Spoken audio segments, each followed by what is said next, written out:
Today's episode is sponsored by the Positively Living Co-working Club. If you're inspired by the topics here but struggle to take action, join us. The Co-working Club provides resources and accountability focused on doing, not networking. Obligers and introverts, this is for you. Get details and join for $20 a month at positivelyproductive.com/resources. Get rid of the fear of getting it wrong. What I wanted to hear is different than what my husband wanted to hear, and is different than a different parent in their struggle wants to hear. Assuming that you just need to stay silent until you have the perfect thing to say, just knock that out. Say it. Acknowledge that you don't know what you're saying, like if this is helpful, but that your intention is to be helpful and to ask the person to let you know if they need something different. Do not say, let me know if there's anything I can do to help. You're listening to the Positively Living podcast. I'm your host, Lisa Zaratny, founder of Positively Productive Systems and a productivity coach certified in positive psychology and stress management. Join me as we explore ways to live a more proactive, positive life with episodes on productivity, self-awareness, mindset, entrepreneur life, habits and systems, simplicity, fun, and more. I understand overwhelm personally as a multi-passionate entrepreneur, wife and mom to kids and cats, and as a caregiver. I'm here to help you choose what's right for you so you can do less, live more, and breathe easier. Sound good? Let's get to it. Welcome to the Positively Living podcast. I'm your host, Lisa, and today's episode is another tender one filled with personal stories about tough topics. Before you continue listening, please know that today's conversation involves mention of medical trauma and near-death experiences. If these are triggers for you, I gently encourage you to either wait to listen or proceed carefully. Either way, this may be a good episode to share with others so that they may better understand what happens to a family in times like this and how to help. My guest today is a repeat guest. Janice Scholl was on the podcast when it first began on episode number 9 to talk about motherhood and money. She's always been a good resource for the combination of motherhood and business, and we connected personally, but had lost touch for a bit. I learned later that her life had been turned upside down with major health issues, and now that things are more stable, she's ready to share her story. I'm honored to be one of the first to feature it and to welcome her back. Janice is a podcast host, speaker, and former commercial banker. Her podcast, Raising Middle School Girls, helps parents worldwide support their tween and teen girls as they navigate common challenges such as friendships, family communication, confidence, social media, and so much more. We've talked about grief in a number of episodes on the podcast. My guest, Katie Rustler, joined us twice to help us understand how we grieve and how it can actually be good for us, as well as the complexities of it. The biggest takeaway for me is that it's much more than losing a loved one. We can grieve after breakups and when we purposely decide to change. We can grieve the loss of opportunity and parts of ourselves as we grow and age. You'll notice many of these in Janice's story, and I truly hope that by hearing it, you'll be in a better place to help others and perhaps even help yourself. Let's join Janice to hear her story. Welcome to the Positively Living podcast, or should I say, welcome back. I'm so delighted to see you again. Me as well. Thank you, Lisa. Before we begin with your story, which I'm so grateful that you are here to tell and willing to tell, would you tell us a little bit about who you are and what makes you light up? I'm a married mother of 4. I have 2 kids. They absolutely are part of what lights me up. But also, what lights me up really is helping people help people. That might sound a little funny, but I love having people reach their potential. And the way I reach my potential is by helping others do that. So I've noticed that that's been a common thread in where I find my comfort zone in whatever career path I've been at. But yeah, that's what lights me up is helping people reach their potential and helping people help others. And that's a big part of what brought you here today. So I think it would be good to start with why you came here today, why you want to have this conversation with me, which is definitely a shift from what we talked about before. And it is about, helping people in crisis and grief and dealing with that. Our family has been pretty complicated over the last few years. In 2022, our children and subsequently I were diagnosed with a rare, life threatening genetic heart condition. This happened on the backs of medical trauma and the near death of our daughter, who is here truly by the grace of God. It is a miracle that she is with us. Prior to the diagnosis, and I can explain a little bit more about how this came to be because I think it helps people understand how you don't necessarily know you're in crisis at the moment, but the diagnosis came as a complete shock to us. It happened in a cardiologist's office. We thought we were there to check the box, just basically, if your child passes out during physical exertion, you get cleared by a cardiologist. So we were in the office doing that, and we figured maybe she didn't eat well that day and her blood sugar dropped. Maybe, she was dehydrated or overheated or something. Nobody, including her pediatrician, thought that there could be anything wrong. So we sat in a cardiologist's office, my husband and I, and it was taking a long time. We had told her our history. She was going to check some information. And then she came back into the room, and we saw that her demeanor had completely changed. And that day, our lives went into a tailspin. And my husband and I kind of pride ourselves on being strong, gritted out people who can get through anything. Lisa, I have not lived the most traditional lifestyle. We've lived in two different countries with our young children. We've made major life changes. We've done a variety of things. We are not people who shy away from hard. And I think that's part of the reason it was so shocking to me how difficult it was for us to get through the crisis and to get through the grief and to even recognize that we were in crisis and grief.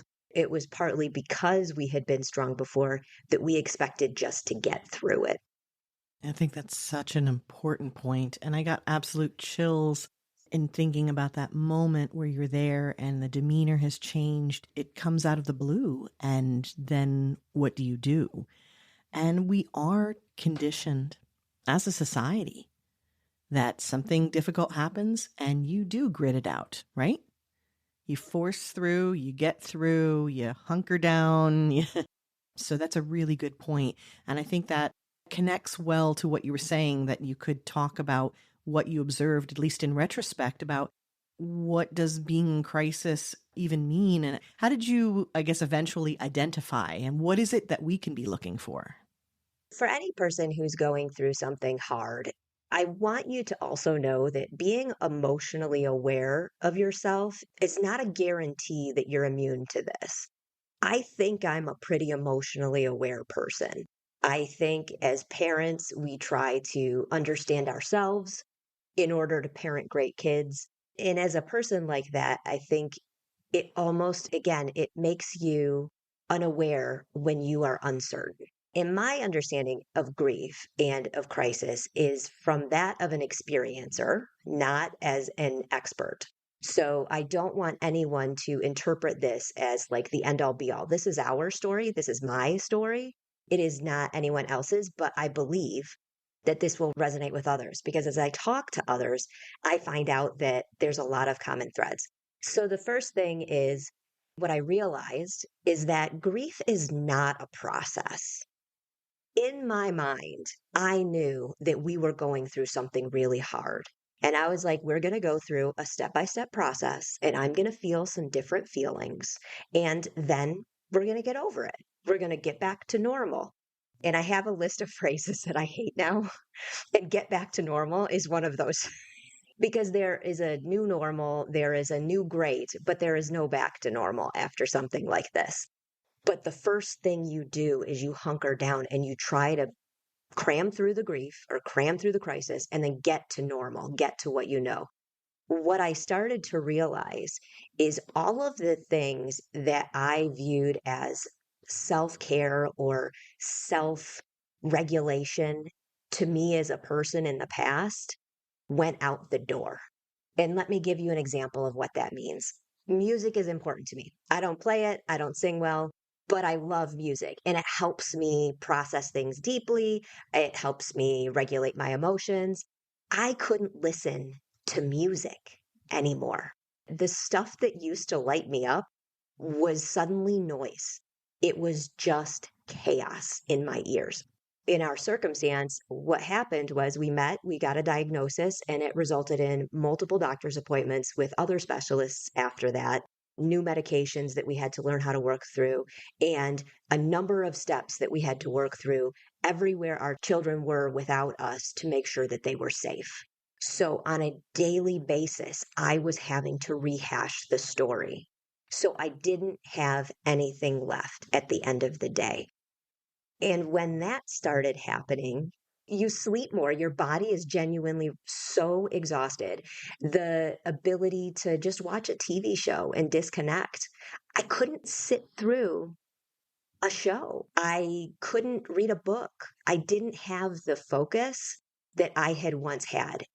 And I couldn't even get through the executive functioning to feed my family. Now, we live in a world where we can have our groceries delivered to our front door.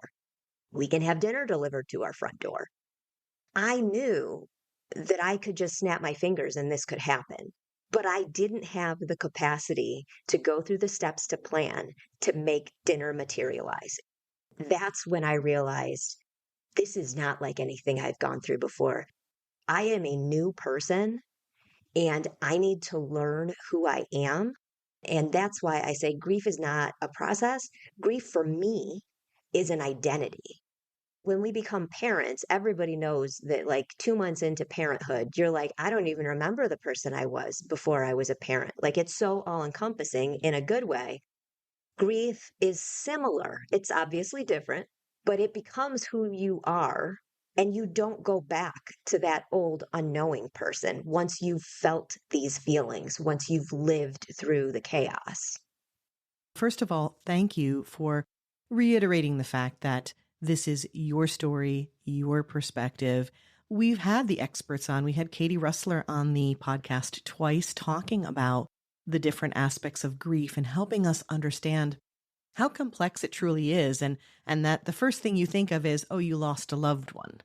It's like, but there's so much complexity. I had the complexity of, having someone I love with Alzheimer's where I kept losing parts of them before they passed. And it's like, that's complicated too. So with that, it resonates so deeply with me, what you're talking about, where you are in survival mode, so deeply entrenched in it that I don't like using the word normal either. And certainly back to what even is normal? Okay, let's get rid of that word.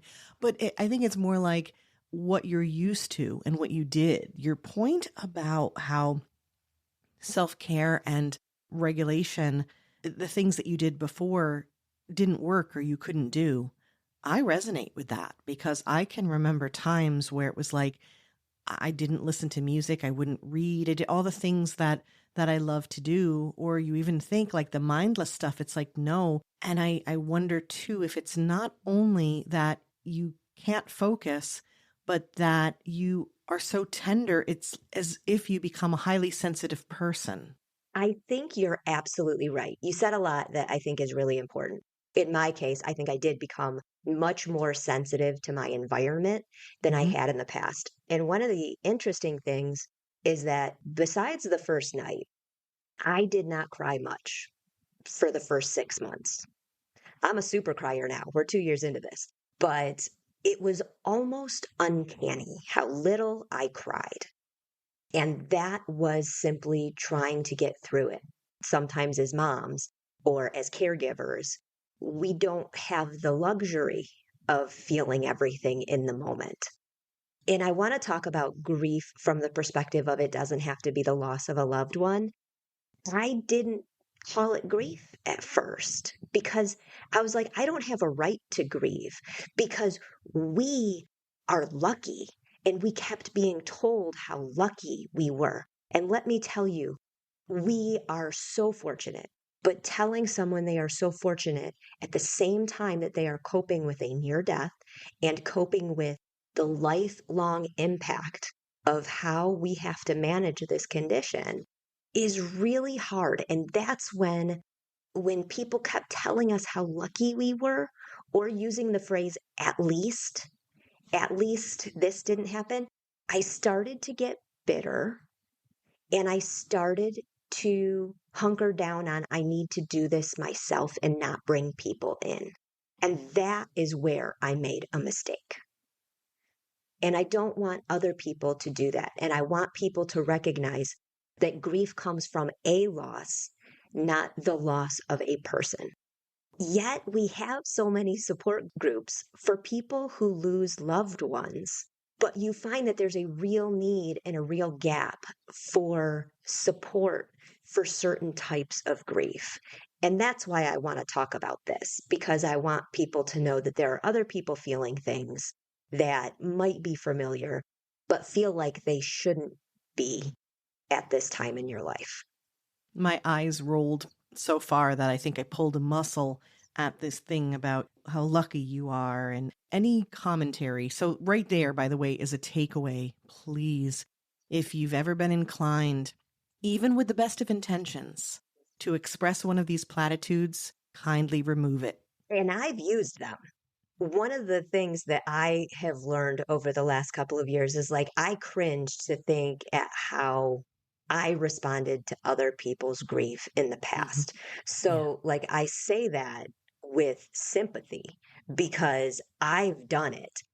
And again, I'm not a parenting expert. I just interview people who are on my podcast because I need help. One of the most important takeaways I have learned is hold space for your kids' emotions. Don't try to change your kids' emotions, hold space for them.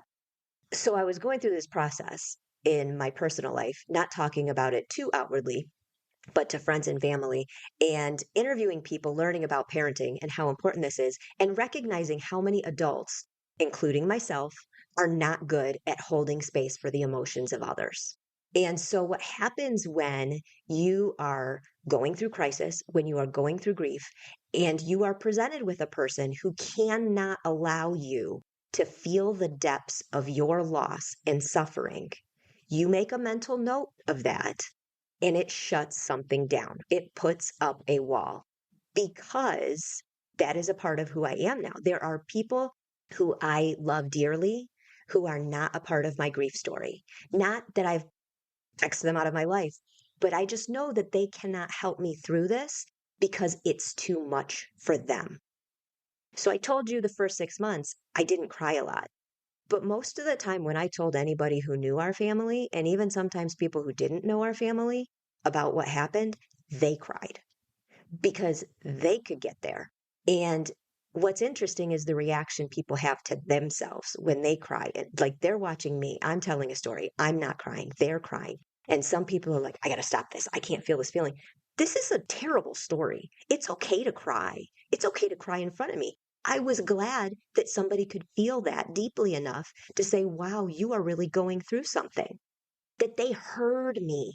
I will tell you, we do not listen to people in grief.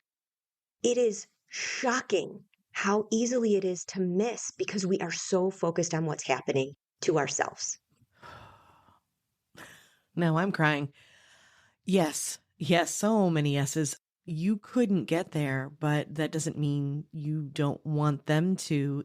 When you think about any other process that we have in life, where there are certain areas that we're ready and other people are ready at different times, right? They're not as close to the situation as you are.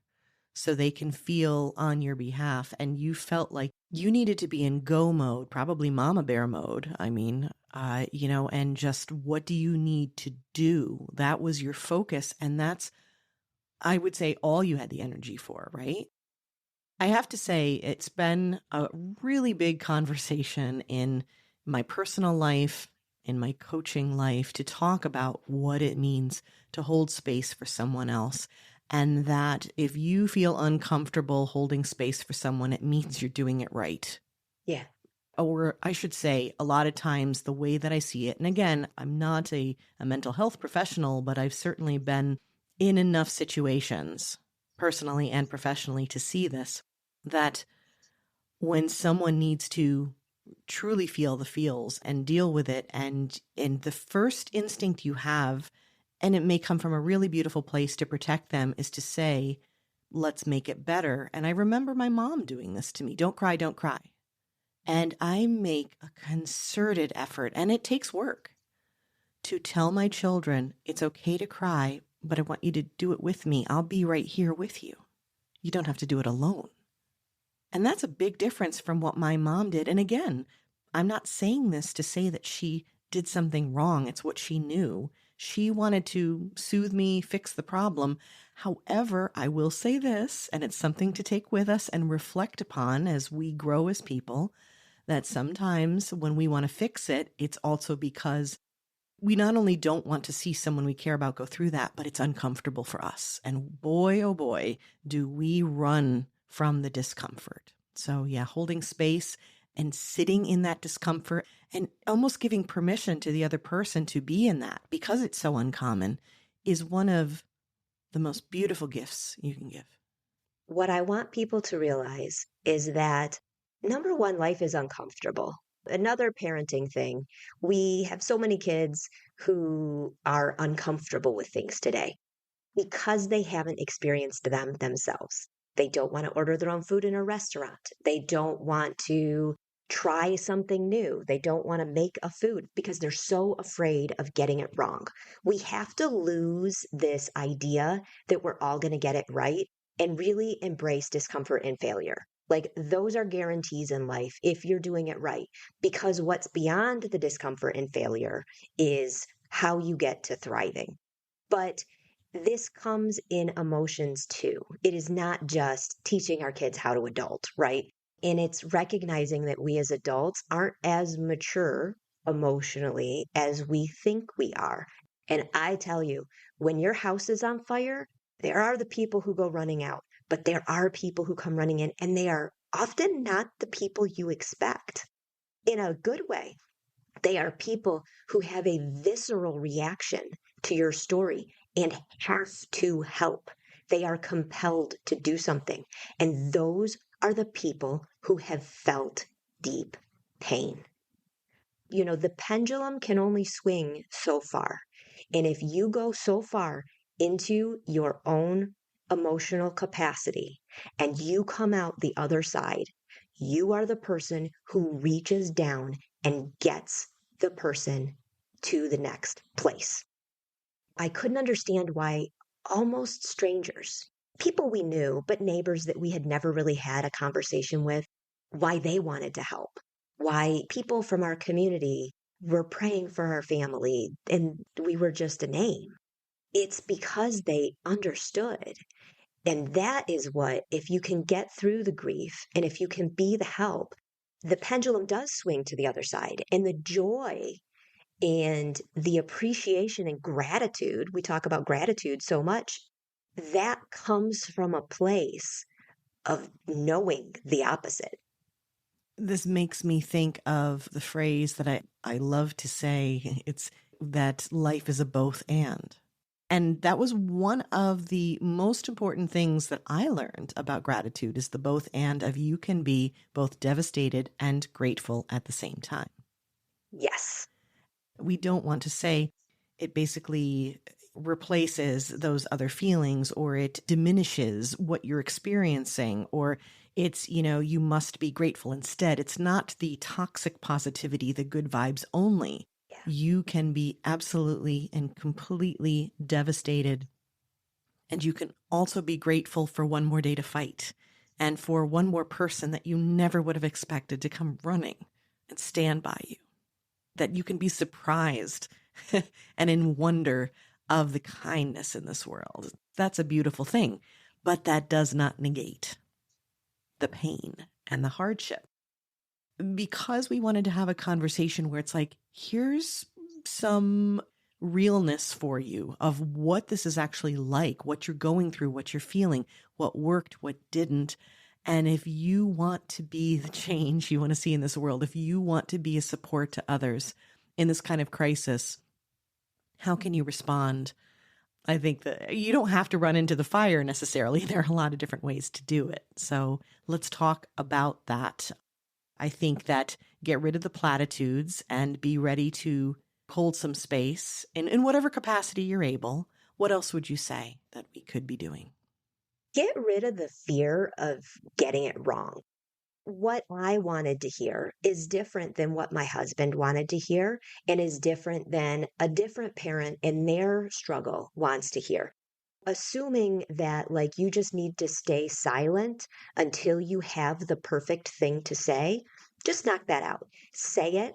Acknowledge that you don't know what you're saying, like if this is helpful, but that your intention is to be helpful, and to ask the person to let you know if they need something different.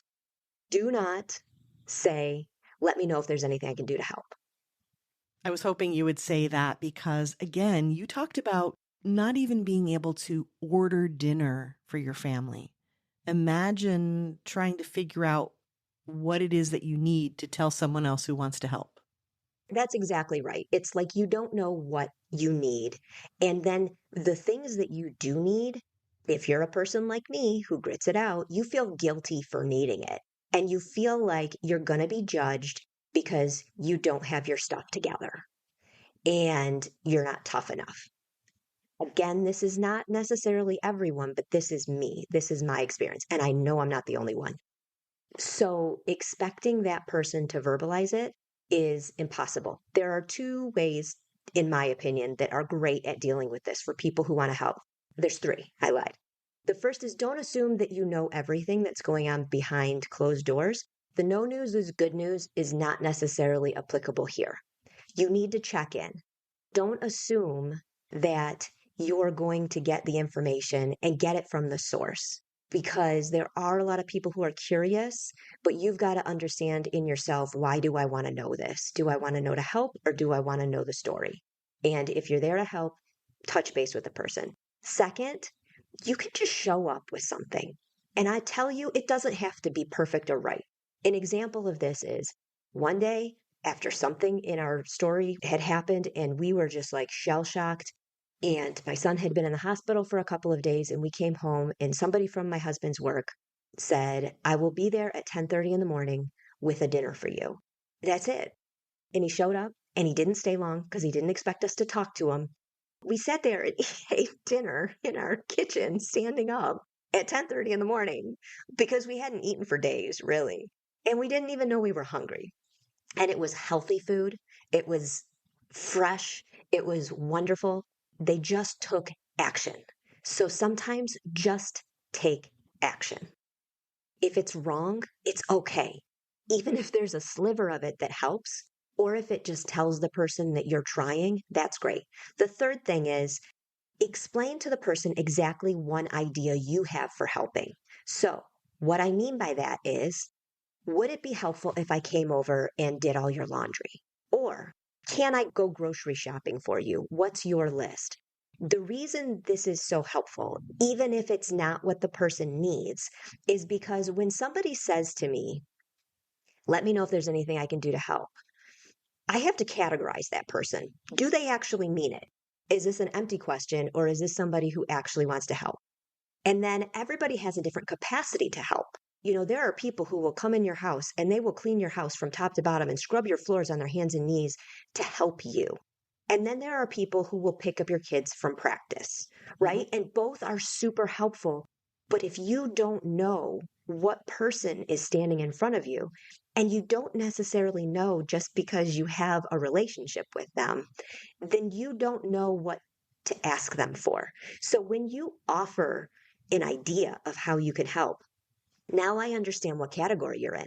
And then that can trigger me to be like, well, actually, the laundry is a mess. I could really use that. Or whatever else. Like, I don't need you to do a full grocery shop, but could you just pick up this thing for me? Those types of things. This is more helpful than let me know if I can do anything. I can remember days when I was caring for mom and had two littles, like a baby and a toddler, and I was so overwhelmed. And it didn't have to be a full grocery shop, but a friend sometimes would even just show up with a gallon of milk, Grief groceries are a real thing, people. right? It was incredible. It made such a difference. I still post about it today. One of the things that came up for me as you were describing this, and I kind of want to clarify, you mentioned too that there's this element not only about you just described the mental load, right? You already have so much mental load as a mom. Then you have medical trauma and a situation where it's increased even more. And then this idea of wanting to help and saying, let me know what I can do is putting more pressure. So we know that. But what about this element that you described before about also I should be able to do it myself, or I don't want to ask for help, and the things that we have that we are challenged with? If you want to help, do you think that it could be good to say, again, with the questions that you asked or the approach of taking action and maybe even clarifying, would this help, to emphasize, it would mean a lot to me to be able to help your family in some way. Could I do this for you? Do you think that would be helpful to add that kind of element? Yes, because I do think a lot of the struggle in getting help is that piece of, does this person really mean it? Are they judging me? I am a person who struggles with imposter syndrome. I judge myself so harshly. That's something I work on every single day. I judge my capacity to do it all. And I am not suggesting the other person is judging me, but I'm afraid they're judging me. Showing somebody that you are compelled to help versus you're saying it out of obligation is really great and super helpful. The big takeaways that I have from this is showing them your intention and being specific, which helps both of you. Because if you only have the capacity to start a meal train and make some orders, great. And Yeah. that's what you have the capacity for. And so you're being very clear and very specific. And then that helps them because they don't have to take extra energy to categorize. They don't have to, hopefully they can not feel badly about the asking for help because you're stepping in and saying, we're going to do this. So those are the big takeaways I have. Do you have any other thoughts that you want to wrap us up with? Grief is an energy force also to be harnessed.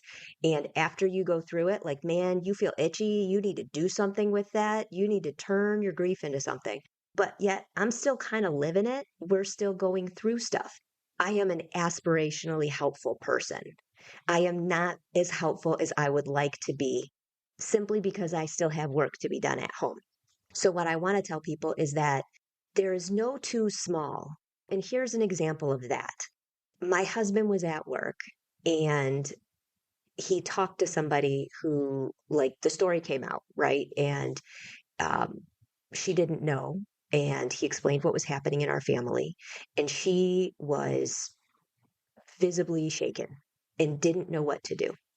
She left his office and she came back a few minutes later with a holding cross. And if you don't know what a holding cross is, it's a cross that's like smooth and nice to touch. It's like a fidget for adults that's like a cross. I'm not saying this has to be a religious thing, but what she did is she went into her stuff, got something that gave her comfort, and gave it to my husband to give to me. That took her 10 seconds. But the fact that she knew I needed that comfort, and I've never laid eyes on this woman. Like, she's in my heart now because she thought of me at that level. So there are ways that you can help that don't have to be time consuming, that can take you seconds, that can just show this person that you are thinking of them. Even if it's a calendar notice to yourself, check in with this person once a month for the first year. Those are the types of things that you can do when you are aspirationally helpful like me. I love that phrase. And I've been there so many times where I'm like, I'm still in the thick of it, but I really want to make a difference. So I will add like one idea to that concept of aspirationally helpful, which is in some capacity, whatever you're comfortable with, sharing your story. And that's what you've done today. Thank you. That's on a bigger level. It may not be to one specific, family situation person, but to many. And that's beautiful too.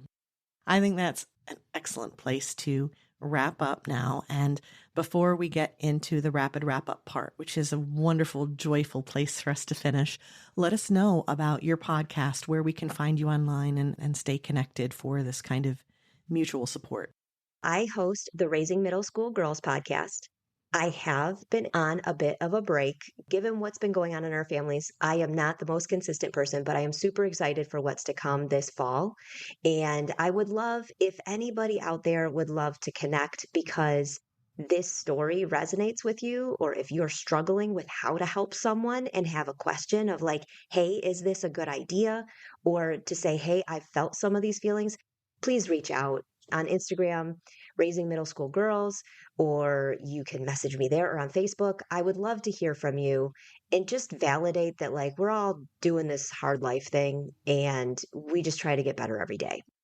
If you have a middle school girl, I am not an expert. I am a parent and I am just trying to do the right things. And I interview the experts to learn how we do the right things to raise strong, confident girls. Love that. Okay.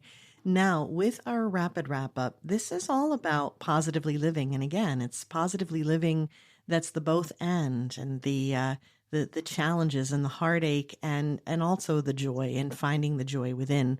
So there are things like music and mantras and resources that help you with that positively living. And I'd love if you'd share some. So the first would be a song. You mentioned music. Is there one that, especially when you went back to music, that's like a go-to for you? I love Lindsay Sterling. My daughter introduced her to me, and there's so many reasons I could actually just have an episode on her because she is a classically trained violinist who is doing something very unique and different. She has songs without words, and sometimes that's what I needed, but they're upbeat. They have so much emotion. So there's a song, Something Wild. It does have words, and it's just really touching and meaningful. And I think it can give you a lot of gratitude and good feelings when you're going through the hard. Beautiful.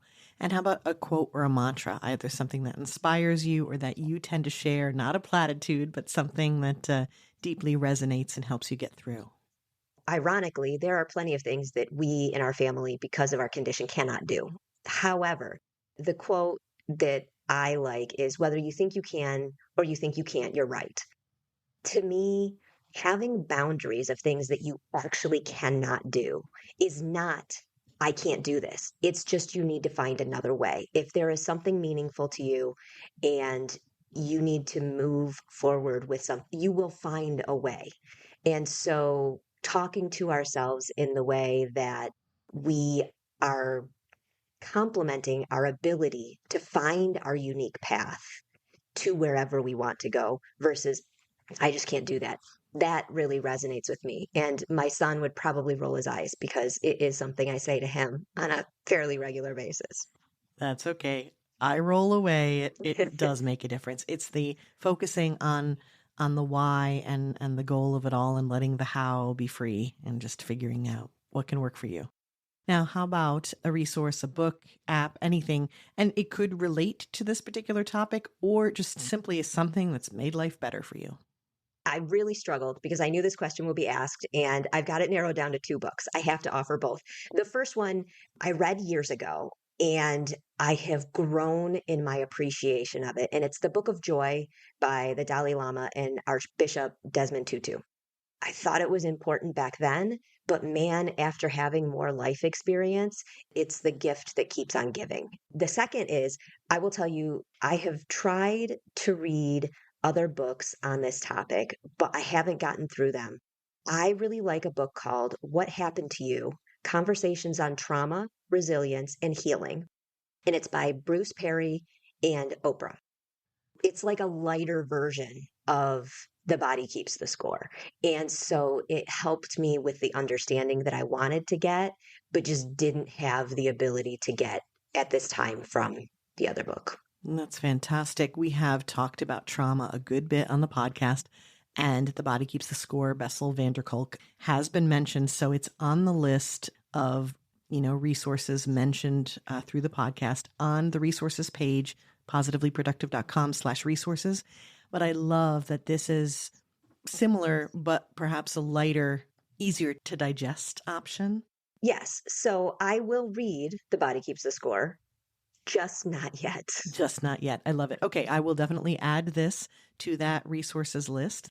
And then last but definitely not least, Janice, let's share a little gratitude today, something that is lifting your heart, that is making you thankful, appreciative, filled with wonder, whatever it is. Would you share it with us, please? I am grateful for the power of connection. I have learned, especially over the last couple of years, that that can come in a second, or that can come in a long, years, lifelong relationship. This conversation is a connection because I know something about you and I know something about your intent. And I think we can empathize so deeply.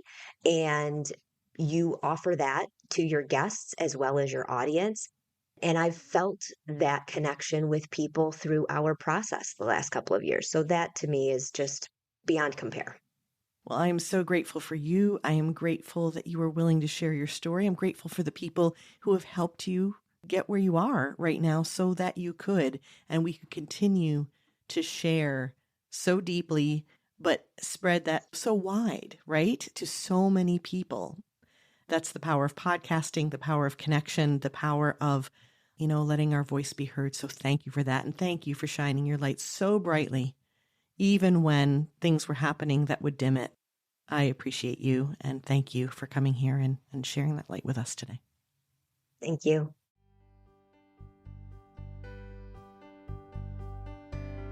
Thank you for joining me today. Your time is precious and limited, and I'm honored you chose to spend it with me. If you have feedback, questions, or want to schedule a chat, head to positivelyproductive.com/connect. And if you are looking for any of the resources referenced on the podcast, from books to products to training and more, go to positivelyproductive.com/resources.